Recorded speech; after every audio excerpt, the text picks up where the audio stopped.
Sin is conceived, it is birthed, and then if you nurture it, and you care for it, and you let it hang around, and you let it grow, it does lead to death. We can't let sin hang around and lead to death. We got to destroy it early.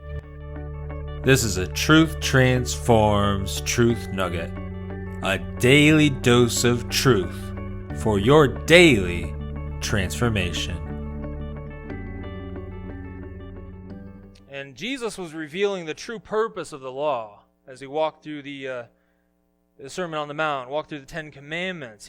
And the purpose is to reveal the sin in our heart. And so James is echoing this teaching, and he says that it all starts with this desire, this sinful desire.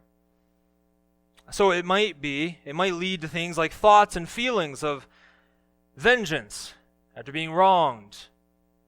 It might be feelings towards someone you've never forgiven. It might be feelings of ungratefulness.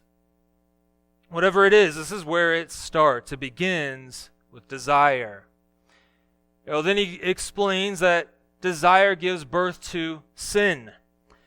Sinful actions are conceived from sinful desires.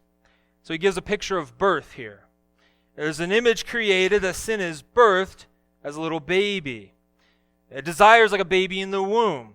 The baby's growing. The baby gets bigger. Then at some point, the baby is born.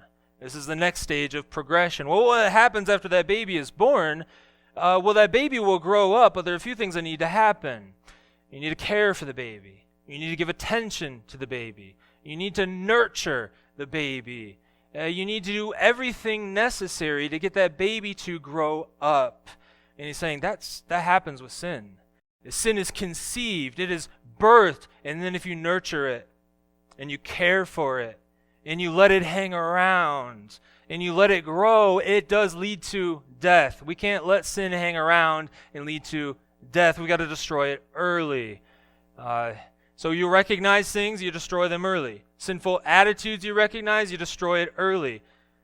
Sinful speech you recognize, you kill it early. We need to kill that sin early before it grows up into full maturity, which is what he says next. When it is fully grown, it brings forth death. So he makes a great contrast between life that matures and sin that also matures.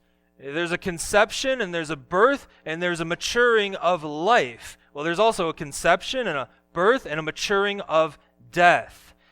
One leads to life and the other leads to death. Sin leads to death, but faith in Christ leads to life. So we need to pursue Christ at all times.